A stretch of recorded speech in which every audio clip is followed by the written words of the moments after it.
Let's look at some surprising sleep facts. And this, again, is all part of changing some of the beliefs and thoughts we have about sleep, which will change the way we behave in our sleep and in our challenges with sleep.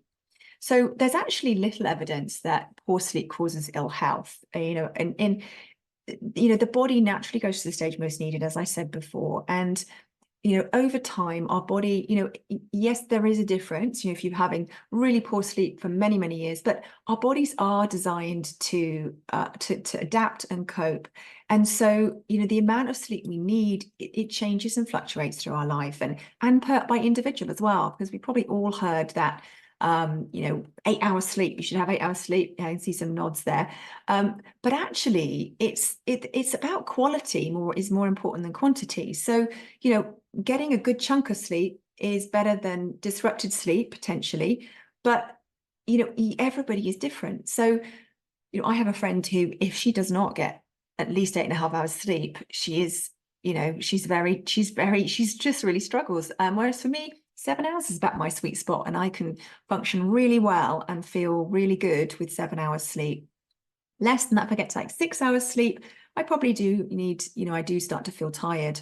And when we think about this fact about sleep, it's actually really normal actually to wake up and after a poor night's sleep, we actually can seem to perform as well as usual. And while we're struggling to sleep and we're in the middle of the night, we can have lots of worrying thoughts about how am I going to cope tomorrow? This is going to be a nightmare.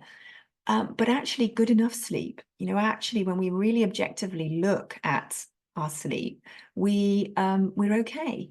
And this is one of the things that's really interesting about again looking at sleep studies, is that people's perception of their sleep isn't always correct. What we think is happening isn't always what's happening, and I'll come on to that in a moment. But essentially, stress and unhelpful beliefs about not sleeping are often a really key part of the problem, because it keeps us locked in that struggle and that kind of desperation of, oh my gosh, I've got to focus on this and I've got to make this happen.